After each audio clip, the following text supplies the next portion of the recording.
Look at that. We've got a first for the channel. This is the first premium knife to be unboxed on my channel. I've shown premium knives, but this is the first new one to come in since the channel started. The first one I get to break out the box and show to you guys. I've never seen anything from this company. I'm excited. I hope you are. Stay tuned.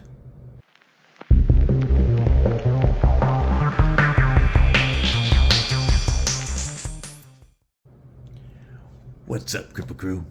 This is EDC with DBD, Disabled but Deadly.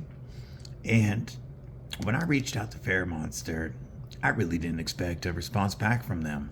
I didn't think that they were going to respond to a channel as young as mine. But they reached out and said that they wanted to work with me and they wanted to send me a knife to carry and review and put it through its paces. And I am grateful to them for sending in such a premium knife. However, with that said, I'm still going to treat this review, this is an unboxing, but I will treat the review of this knife just like any other, and you're going to know my thoughts on it either way. So, before I can pull this out though, I need you to do me a favor. Stab that like button, /subscribe. You're going to want to be here for more content like this. Plus, we hit 200 subs, so that giveaway's right around the corner. You're going to want to know the date and rules. Also, drop a comment below. Let me know what's in your pockets. So, we've got a multiple stage box here, 2-stage box. We're going to slide this out, and we'll set that aside. And then we've got a very nice box, black box with their logo there and FerraMonster right there. That tells you what knife we're looking at. We're looking at the Glideman, an M390 and gray titanium. So we're gonna let this open. And look at that. Nice. FerraMonster, crafted for adventure. That's a good looking patch. Definitely going to add that to the collection. We've got a FerraMonster card with all the details. I'll stop that so you can see it, but this is the Glideman. Overall length is 7.2 inches or 182 millimeters. Blade length is 3.05 inches or 77 millimeters. We've got a blade material of M390. And according to the website, this is being ran at 60 to 62 HRC. And then our handle, clip, and screw material is all titanium. So all of our hardware is titanium. That's nice to see. We'll open that, set that aside, and pull out our pouch here. I like their logo. It's a cool looking logo. FerraMonster. Ferra, I'm guessing, is from ferrous, like iron, which would make sense for a knife company. You've got their care instructions in here. We'll set those aside.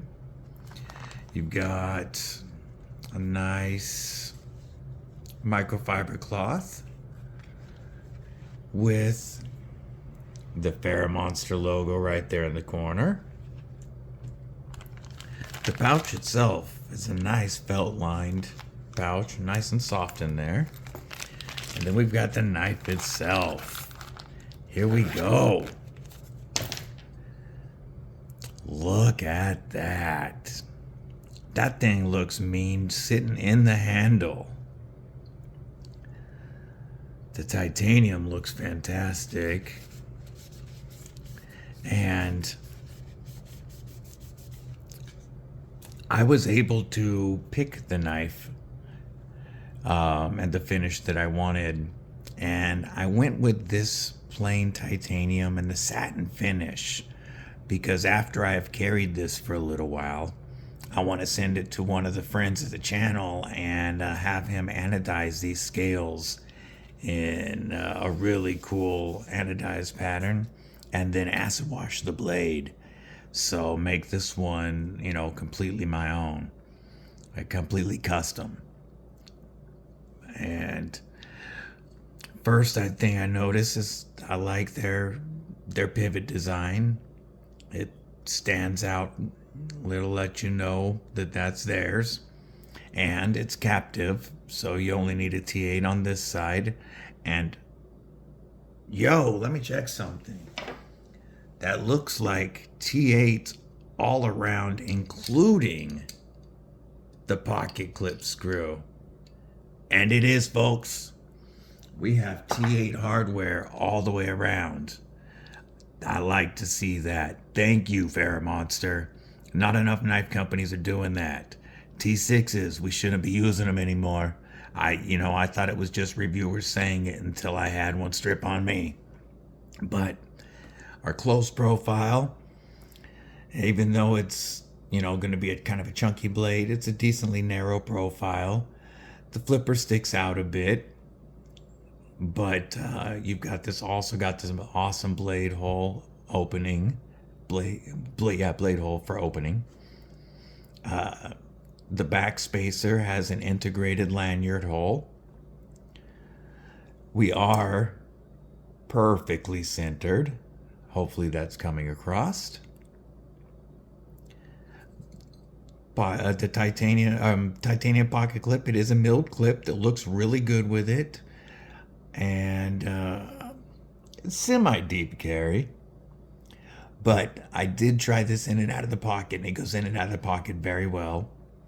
It is not reversible, right hand only, but it is tip up as the gods intended. Let's see this blade now. Wow, that blade flies out there. And I will tell you, this blade is sharp. If you don't let the flipper tab hit your hand and then get out of the way, it will fall all the way to your thumb and bite you quick. I know this. Whoops, that was my fault. Because this is already my knife. It has claimed me. And yesterday, trying the opening and closing, I did it just like that. I did it this time on purpose because I knew the Band-Aid would catch it. But I did that, and that's all it took.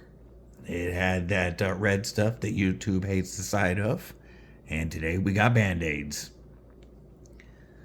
First, this is definitely a medium-sized knife. Even with the 3-inch blade, that's 7 inches. It's not a large knife, but it has big knife ergos because of this big finger choil right up here. I can get a full 4-finger grip back here just fine in a hammer grip, but choked up into that finger choil with my thumb in this spot obviously meant for it, I am really locked in behind that blade. I can do some serious work, and I'm putting pressure on the lock bar the whole time, so I'm not worried about the lock failing. It's one of the nice things about frame locks. The flipper action is very nice. It's tuned very well. It comes out every time. The reverse flick is where it's at, though. That just rockets out. Now, one thing that I always have issue with frame locks is opening it with my thumb, trying to keep my thumb off the lock bar. If I stay off the lock bar, it opens great. I just gotta get used to where to place my fingers, but that does work really well. But what really drew me to this knife was that blade shape.